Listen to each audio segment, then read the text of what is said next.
Hi, everyone, and welcome to the second Positive Post in Conversation. I'm Zazie Todd, and I'm here with special correspondent Kristi Benson. Hi, Kristi, how are you? I'm good. How are you? I'm good, thank you. Now, we're recording this in the middle of December, but it's going to go out to people in early January. So that's a time when lots of people are making New Year's resolutions. Are you making any New Year's resolutions at all? I probably will, but I have not yet. I'm sort of a last minute fly by the seat of my pants resolutions maker. So I'm not, I haven't come up with anything yet, but I likely will before New Year's Eve strikes. How about you? No, I very rarely make New Year's resolutions, and the reason for that is that I'm not very good at keeping them. So I gave up a long time ago. I thought if I don't make them, then I don't have to worry about trying to keep them. So do you often make a resolution each year? I'm sorry that our internet glitched. What did you say? Do you often make New Year's resolutions every year?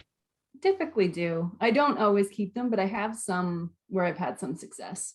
So Ah. the ones where I'm sort of like, I've been thinking about making a behavior change for a while and I feel like it's time and I just keep putting it off. Those are the ones that are more likely to be successful because I've sort of built it up in my mind as this is something I have to do. So it gives me like a start date. Mm. I think that's a really good idea. If it's something that you're thinking of doing anyway, then yeah, you're already set up to do it, then it's going to give you that push to actually get on and do it. So Yeah. yeah, that's a nice way of doing it. Another way of thinking about these things, what I do, I try to think about habits. I like thinking about making good habits rather than resolutions. And I don't worry so much if I don't keep a habit going, like now I miss a day, then I can come back to it the next day or something, and it doesn't necessarily, to me it doesn't matter as much. Whereas if I've made a resolution, then I feel bad about myself if I haven't done it. So it's probably Right. just a personal thing. But I have quite a few habits with my dogs and cats, like the kinds of things that just things that we do that we build into their everyday lives, like little bits of enrichment or bits of training and so on. And it's probably the same for you. Yeah. Yes, I do have habits, I guess. Are you asking what my habits are or just is Go this a on, yes, no share test some question? habits. I think this is probably going to surprise you, but I think the biggest habit and the biggest, most important habit is walking my dogs and everything that goes with it. So chopping up cheese, getting right now, there's like the 75 layers I have to put on to get outside. Um, I know, I think I read a study a while ago that quite a surprising number of people don't walk their dogs very much or at all. And I think it's such a wonderful thing to give our dogs. I think people like us who are in the habit of walking our dogs, we've forgotten what a chore it felt like at the beginning to start doing this, like to start, okay, now it's time to walk my dogs. But once you're doing it, it is a super glorious thing. Your dog gets enrichment and exercise. And so you have like a dog who's feeling happier and more settled. And then once you're doing it, it doesn't feel like a chore. In fact, it feels great. It feels nice. Like it's a nice thing that I give myself. But that is, I'm going to say, the most important and the biggest habit I have with my dogs. What about you? Yeah, well, it used to be walking the dog, and unfortunately, Pepper isn't very keen on walking very far. So I would really prefer it if he would walk further. And what I've had to do is develop a habit of walking without him and then walking him so that I get my walks in the day. But yeah, I think walking the dog is really nice. And I always loved walking Budget and Ghost when we had them. And like you, I mean, just the kind of person who would take the dog out for a walk, whatever the weather, you find a way to get out there at some point in the day. And it's so important because it makes the dog happy, I think. And that's what I enjoy about it. I was quite interested to read a couple of years ago about some research by Carrie Westgarth at the University of Liverpool about people walking their dogs for the dog because it makes the dog happy. And that seems to be quite a big motivator. In her research, that was a thing that motivated lots of people. And for sure, that's what motivates me as well to walk my dog. So now I have Pepper. Pepper's little because he's a Shih Tzu. He has very tiny legs. His tummy is very, very close to the ground. So he gets wet. Like if the ground is wet, then his tummy gets wet. So I understand why he doesn't like that so much. So he goes on short walks and he still has like the same routine each day of what time he's going to go for walks. But the walks are much shorter because that's what he prefers. And he still sniffs a lot on the way. So he does enjoy a walk, but he won't go very far.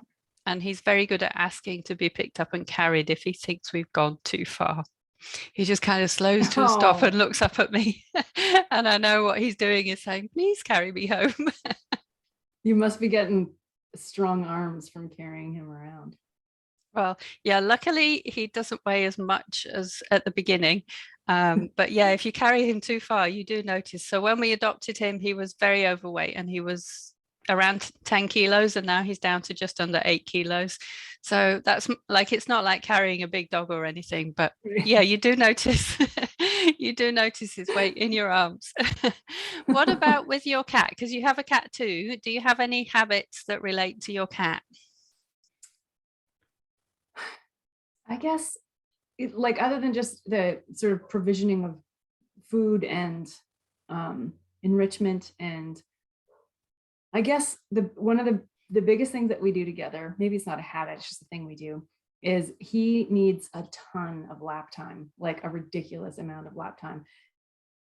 And so I work, 5 days a week in my office, and he pretty much needs 8 hours on my lap. So he's almost always on my lap when I'm here. So as soon as I get down, I just hear his little feet coming, because he's like, he's behind me right now on the couch, but it's actually unusual that he's not in my lap. He was in my lap for the whole last recording that we did, because he really does need a ton of lap time. And when we've gone away, we've had people stay with him, we get calls like, holy cow, your cat needs so much lap time. It's just constantly.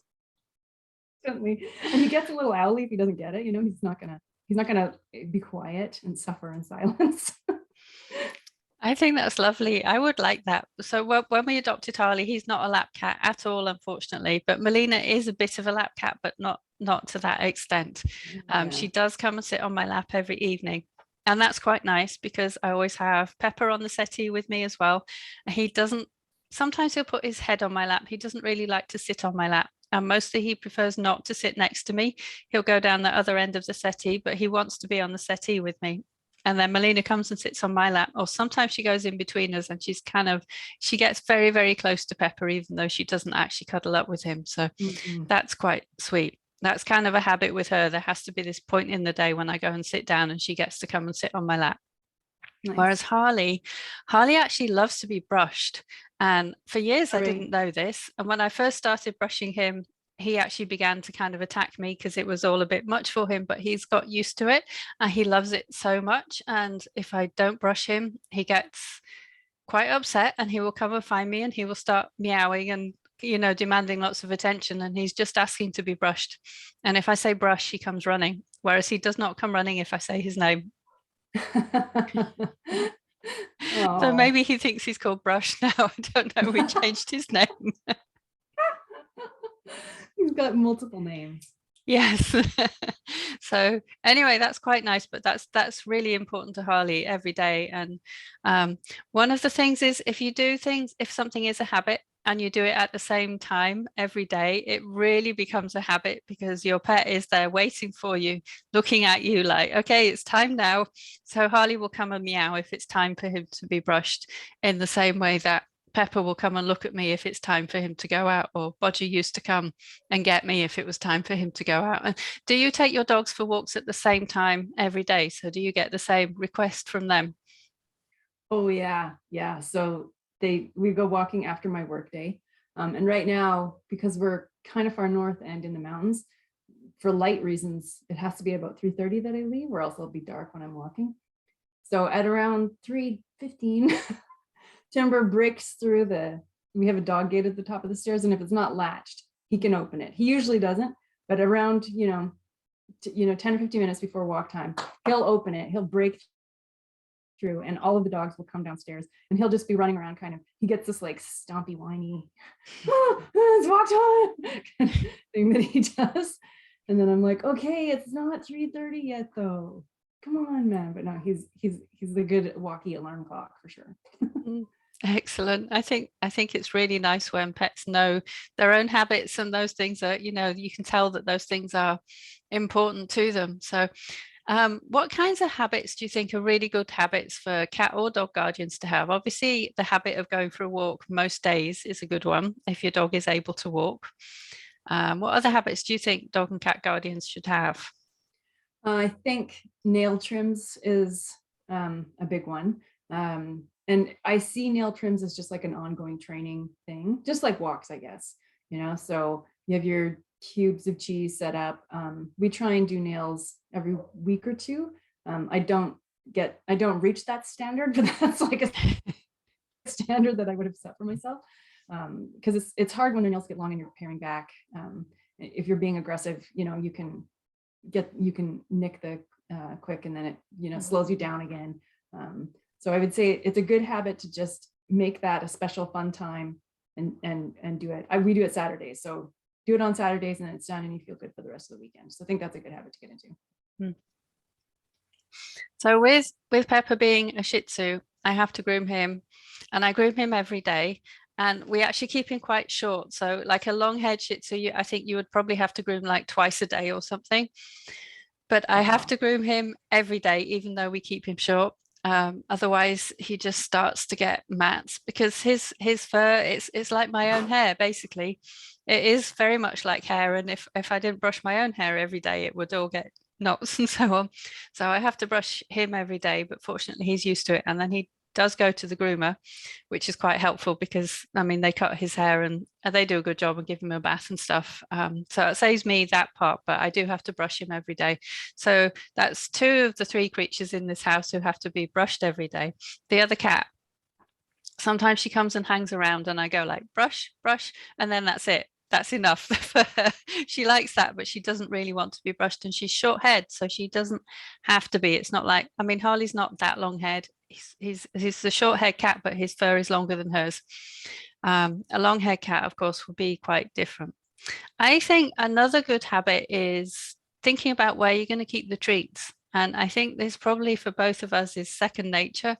Like we've got this figured out and we know where we like to keep the treats and to hand when we need to rush and get them. But I think for a lot of people who are new to having a dog or sometimes a cat, it really helps to think about where they want to keep the treats. Like especially if it's a puppy and they're house training, they want to have them by the door so they can rush out with the treats when they're, to reward the puppy for being outside, that kind of thing. So I think that's a good one too. And probably everyone has different solutions to that, like whether they want to keep them in a cookie jar or in the fridge or just in the cupboard in the packet or whatever, or always having some in your coat or something like that. But I think that's another good habit too. For sure. Absolutely. Yeah. And just making sure that you have them, like that you plan ahead, so that you can have them on hand. You don't run out all the time. That was another habit that took effort, I think. Yeah. And I think that kind of habit can take a little while to build up, but once you're used to it, it's just second nature. You don't even think about it. You just end up finding that you've gone to the coffee shop and you've got, you reach into your pocket for your purse and you bring out all of these treats as well, because you're just so used to having treats everywhere, wherever you go. Yeah, I guess with cats, scooping the litter tray is an important one. I mean, habits aren't just fun habits, are they? They can also be the necessary things that you just have to do, scooping the litter tray once or twice a day is an important one to keep your cat happy, definitely. Yes. And then habits around medication too, because like we have Harley, he's a diabetic cat, so he has to have insulin injections twice a day. And at the moment, Pepper's on pain meds, so he has those once a day. So you have to remember those too. Yeah. I mean, they become a habit, they have to. Yeah, for sure. Yeah. We have one of those little daily, it's like a 7-day pill thing with little lids. Just, I think one of the things, I know we talk about this a lot, but is making it easier on yourself as the human to get into good habits. So anything you can do to reduce kind of that feeling of this is such a chore every day, it really makes a lot of sense. I think it makes habits easier to sort of allow them to gel. Yeah, I think so, definitely. And just sometimes having habits just makes life much, much easier just because you've got into the habit. Like some of the things that you do, like just a habit of having your dog wait at the door instead of running out. If you live somewhere where it's not safe for your dog to just run out, then that's helpful too. You never know when it's going to be useful. Yeah, sure. And is it rather cold where you are at the moment? Yeah, it feels cold. It's -13 apparently right now. But it feels pretty cold. It's not like a warm, it's not like a springtime sunny -13. So it's definitely quite chilled. How about you? That sounds quite chilly, and it's not so bad here. It's a dry day at the moment. We've had a few snowflakes, but not much, and it's -1 Celsius. So for the Americans who are listening, that's probably 32 Fahrenheit, just under 31 perhaps. Yeah, so it's not too cold, which I don't mind. And it's not raining. So I'm quite glad that it's not raining. So that's good. But do you change the activities that you do with your dogs in the wintertime? Well, we have quite, when the dogs were younger, not really, because our dogs are sled dogs, as you know, but our listeners might not. I have sled dogs. So they're racing sled dog type. They tend to get, even though they're short haired, they tend to get, a lot of them, a really good undercoat. So they're fine in winter down to quite cold temperatures. But now that quite a few of our dogs are older, what I have started to do this winter is I walk in loops. So I circle, I go out on a loop and I come back. And then if the dogs are feeling sore or tired or cold, they can just exit whenever they want. So I find, one old dog might come for one loop and then go in. And sometimes I'll head out, and a couple of the dogs, they like being in the yard too. So they don't have constant access to our whole yard just because it's not safe, but I'll let them into the yard when I'm walking so they can go around, and they like going in with the cattle and stuff. They can join in for a loop if they want. If they don't want to, they're just in the yard for an hour or something, and then we all go in together. So I think giving them the ability to come if that's attractive to them, with how they're feeling today. If they're feeling warm enough, if they're feeling limber enough, then they're welcome to, but there's not. I mean, obviously, I'm pulling them because I have a big bag of cheese on my person. So there's that. But yeah, so that's a new thing this year. Oh, yeah. I think it's nice that they get the choice of whether or not to go outside. I mean, one thing I've noticed about Pepper is that he hates it when it's raining. He really doesn't like to walk in the rain, even though he has a raincoat. He prefers it if we hold an umbrella over him. But I don't always do that. Sometimes just make him come out in his raincoat. But the hood always falls off his head. Like, he has a hood, but he shakes his head and makes it fall off. So his head always gets wet anyway. And like I said, his tummy is quite prone to getting wet. So he doesn't like that. It turns out he doesn't mind the snow at all. So even like if there's a choice between walking on wet ground and walking on snow, he actually picks the snow. So that was a surprise. But I'm not surprised. I'd pick snow over rain and mud any day of the week. Yeah, I think I probably would too, to be honest. Yeah. But so we haven't yet had any deep snow. We've only had little bits of snow. So I don't know what he's going to think when there's like a foot of snow and he's only little, and we'll have to shovel a path for him so that he can still walk. So do you have any tips on protecting dogs from the cold in the winter? Because you're used to much more severe winters than I am.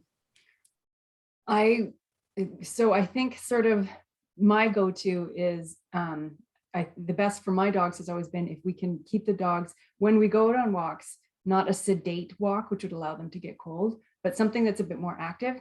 So sled dogs, and I assume this applies to other dogs, produce a ton of heat in their bodies when they're being active. And in fact, that's the reason why racing sled dogs have a shorter coat, is because they need to disperse the heat that they make.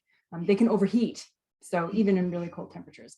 So if we can, it's sort of a loose hike. So driving somewhere where you can have a loose hike and the dog is really active makes more sense, for my dogs than trying to walk them somewhere, even a short walk on leash where we're only going human speed, which is pretty slow. So I try to run with my dogs and keep them really active and allow them to go loose. And I know that it's a privilege for me living here to be able to allow my dogs to go loose so they can really run around. And I can keep a good eye on them and sort of make judgment calls about, if they're lifting their feet and shivering a lot, they're not comfortable and I need to change up what I'm doing. So we don't use coats on our dogs unless it's extremely cold, like lower than about -30 with wind. -30 is comfortable for my dogs. -30 with a big, -45 wind chill. We're going to take a short walk, or else the dogs are unpleasant to live with. But we're gonna put coats on the dogs who have, and always give them, never go too far. So I would circle the house kind of thing, so that they can always, if they're like, this is too much for me, they can always head home, and our door is open, so they can always go right inside the house if they want to. So if it does get too cold for them, Yeah, they can go in. And I bet they are better with cold temperatures than you are. I mean, you must have to wear a coat, a nice warm sweater underneath. I It, do. yeah. I have a ton. Well, we lived in the Western Arctic for a number of years. So we got like a quality lesson on good winter wear. So we do have good winter wear. And we also, it's important because I'm going to spend time outside with my dogs every day. It's important that I have quality gear. And I think that's something that is almost like a gift to my dogs. So I have really, I got, when we moved here, I got like waterproof running shoes, and they're amazing. Like, it's so good to have. I can now, because it's so much rainier here, I can go out and not, or I can step in puddles. It's pretty fun. But we also have really good winter boots. I have snowsuits. I have good, really good winter coats. So, and that's because, you know, I have to be just as comfortable as my dogs. So yeah, definitely lots of winter stuff.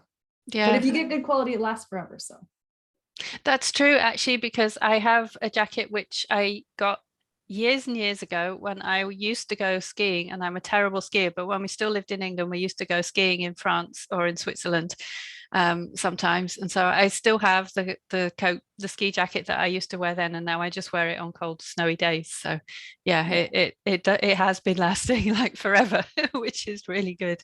Yeah. sure. So Pepper does have to have winter coats.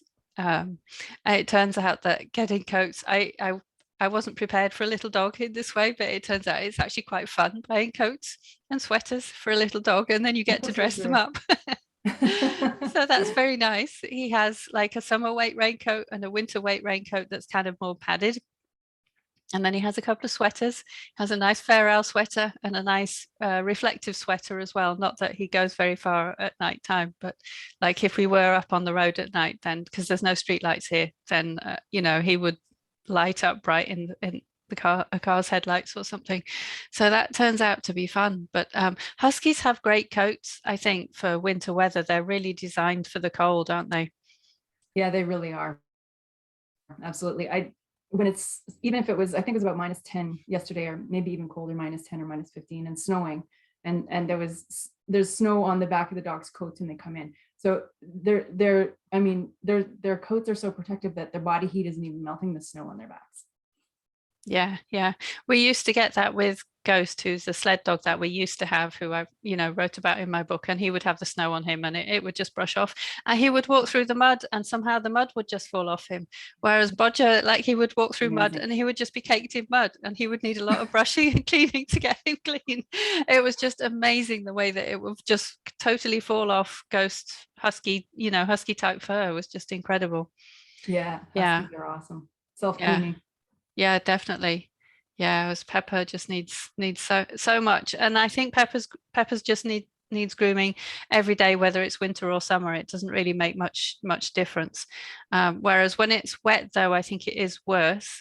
And Roger used to get sticks caught in his fur when it was wet, and they would be a nightmare to get out. Like it was all right when he dried off, then they would just kind of fall out. But otherwise, he would come in and he would just have all these little bits of sticks stuck in him.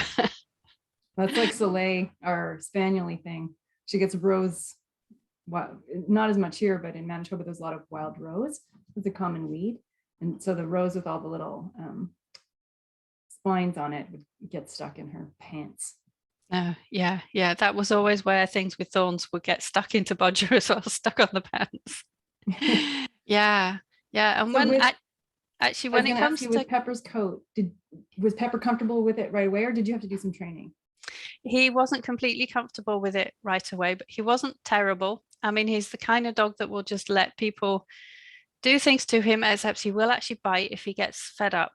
Not that he doesn't have all of his teeth, but I'm pretty sure he would bite if he was unhappy. He would go to bite more quickly than say Bodger would have done or Ghost would have done. He didn't mind a bit, but I did have to use a few treats to get him used to it. Now he's completely used to it. He doesn't mind. He just comes every day. He lies there. He knows he's going to get a treat at the end. The bit that was hardest was that he has to have his eyes wiped. Oh, okay. Because he gets underneath his eyes, he gets lots of gunk stuck, and he just has to be wiped all around his eyes because of the way that Shih Tzus are designed. Unfortunately, their eyes are a bit sticky outy, and So he needs a bit of help with that, and he didn't like that at all. So it took quite a lot of treats to get him used to having that done, and he tolerates it. But to be honest, he still doesn't really like it. He's only doing it because he knows he's going to get a treat for having had it done. He wouldn't voluntarily have his eyes wiped otherwise, but he knows when it's going to happen. I say, Isis. I don't know why. It's just what I started saying to him every time. So he knows what's about to happen. And he actually tends to roll over on his side and wait. And then he lets me wipe a few times. And then I give him a treat and it's all right. But he did have to be trained with it. And also with his tail. He wasn't so keen on his tail being brushed. And he doesn't like his tail being held. But luckily I can brush it without holding it. And he prefers it like that. But like if I was to go and hold his tail and brush it, he doesn't like that very much. Yay, we're being joined by some doggy friends. Live here. And here's Timber. He's a little bit early for his pre-walk. And there's Apricot in the background too. That's very nice. That's good. So I've got a different kind of habit I want to ask you about. Which is to do with writing, because you write some really great pieces, because you write for the Pawsitive Post and you write for Companion Animal Psychology because you're a special correspondent. So you do writing for us, but you also write for the Academy for Dog Trainers, and you write your own blog, and sometimes you write for like Sled Dog Magazine. I forget the name of it, but other places as well. So what kinds of writing habits do you have? Terrible writing habits. I don't have any good solid habits. I think I usually write most of the time, if you're going to find me writing, it would be in the evening. So I'll have an inspiration and then I'll be after supper or something. And I have a little Chromebook. And so if I'm sitting there reading on it or something, I'll go, oh my God, this is such a great idea. I want to write a blog. So then I will start writing in the evening, just as I sit in a big comfy chair. But I don't have good, I get up every morning and write 500 word habits or something. Maybe that would make me more prolific, but so I'm mostly, when inspiration strikes, I sit down and write, typically in the evenings. But sometimes I'll be working on something for my day job, and I'll say, oh my God, I want to write about that, and then I'll write about it. Well, it works because you write some good pieces. So it definitely works. I am I write every day, but I have done for a long time now. It didn't used to be a habit. I used to write when I had inspiration or felt like it, or when I had a deadline.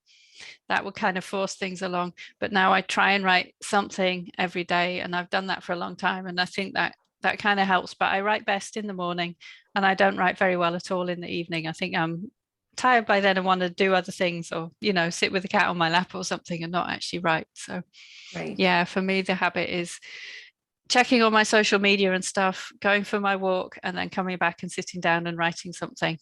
And also I also try to end on a point where it's easy to pick up the next time, because that just makes it so much easier. If I sit down, I know exactly where I'm going to be starting from. Like when I'm working on a book, I try and leave it where I know what the next bit will be. I don't like to leave it at a point where I'm stuck, because then it's just too difficult. And I sit down and I'm like, I don't know what to do. So, I try and keep it going that way. And that's another habit I think that helps me with that. Okay, maybe that'll be my New Year's resolution. I'll try and write for half an hour every morning or something. Yeah, the thing is, like, you don't have to write many words. Even if you only write 200 words a day, it adds up. And similarly, when I look back at all the things I've written for my blog, like that's every week, that's what, 800 words to 1,000 words every week over what's almost 10 years now. That's a lot of words. It does actually add up to a lot of words. For sure. I was looking yesterday at the file for just this year's blog posts, and it said it had 41,000 words in it, and they didn't all make it into blog posts. It includes like notes, like references and things like that, but it's a lot of words that I've written in the year. But anyway, yeah. Yeah, that's a ton. It's like half a novel. Yeah, that's one way of looking at it. Yeah, half a novel or half a nonfiction book. And that's a good point to segue to talk about books. So first of all, I'm going to go with the book club book, and then we can each say something about a book that we are reading at the moment, because this is going to be a regular slot at the end of these chats. So the book club this month. So this Okay. is the December book, and obviously people will listen to this in January, but the book for December is A Dog's World by Jessica Pierce and Marc Bekoff, imagining the lives of dogs in a world without humans. And in a way, it's kind of depressing because here we are in the midst of a pandemic, and I think we can all imagine that things might go terrible, pear-shaped. You know, they took the idea from another book that was about imagining what would happen if humans just disappeared. And they thought, well, what would happen to dogs if there weren't any people anymore?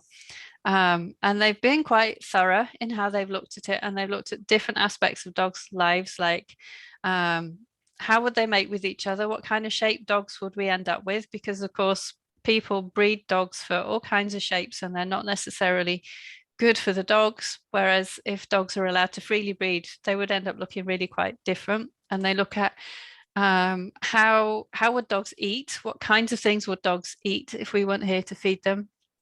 And they start right at the beginning of the book by talking about being at the dog park, seeing dogs do things, and the way that so many of us will see our dog do something silly and we'll think, well, how would you cope without a person, you know, without me to help look after you?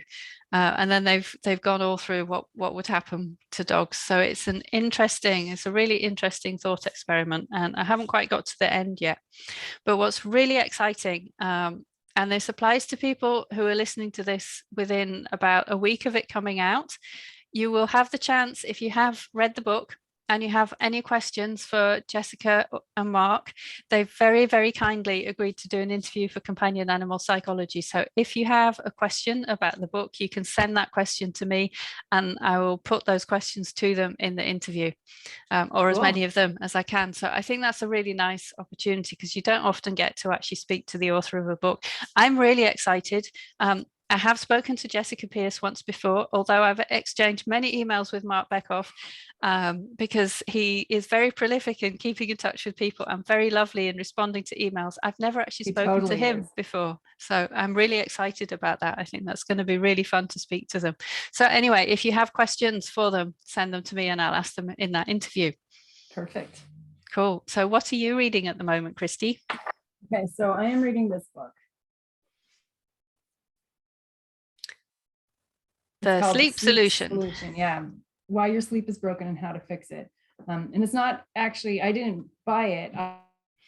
I don't actually have lots of problems sleeping. But it's just so good. It's so interesting. It's about, you know, the purpose of sleep and why we sleep and how people talk about sleep. But the author is hilarious, like really funny, like just makes like constant hilarious footnotes. So it's just like a pleasure to read. It's interesting to hear about sleep.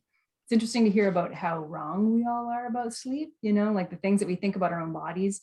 And then it's fun to hear because he sticks in little sort of snippets about his practice. So he'll be like, typically this is when I look at the wife and she, you know, rolls her eyes or something. So it's interesting, and it's also just so well written from a writing perspective. If you like funny nonfiction, you know, like information books, it's good. And apparently it's super handy and useful if you do have problems sleeping, which I think is something that we all struggle with, especially as we age into cronehood. That sounds really good. I might have to get hold of that. I always like books that are a bit funny as well. There aren't enough books that are funny, I think. So yeah, but fascinating topic. Good. So mine is a book of short stories. It's this one.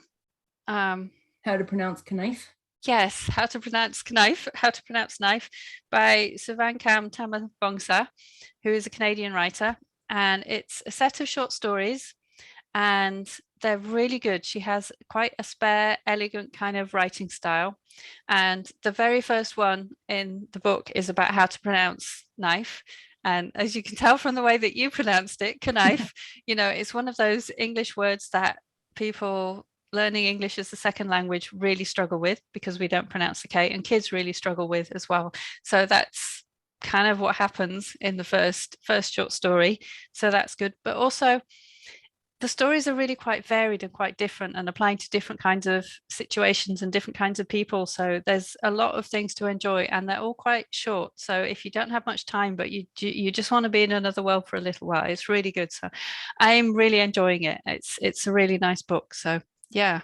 And I think it's done quite well in Canada, or certainly I've heard lots of people talking about it. And there's been quite a lot of buzz about this book. And I feel like I'm a bit late coming to it, but I can see why there's been all that buzz because it is a very good read. Cool. Yeah, good. Okay, so I guess we're coming to the end of this recording, and I want to say thank you to everybody who's listening or watching. And thank you as well for being a subscriber to the Pawsitive Post, because I don't know about Kristi, but I'm having a lot of fun writing it and I'm really enjoying the webinars and the chats with people as well. So I am really, really pleased that I decided to start it. And I'm very, very grateful to you for being a subscriber and helping it to happen and, be able to continue to happen and flourish. So that's really nice. If you have any questions that you would like me or Kristi to answer in one of these recordings, you can send them in to me anytime and we will answer them next time to the best of our ability. And they could be questions about pets, they could be questions about writing, or anything that you want to know about us. It's like an Ask Me Anything and we'll answer them. So feel free to email me your questions. And I guess we'll end by wishing everyone a very happy new year and all the best for 2022. Exactly.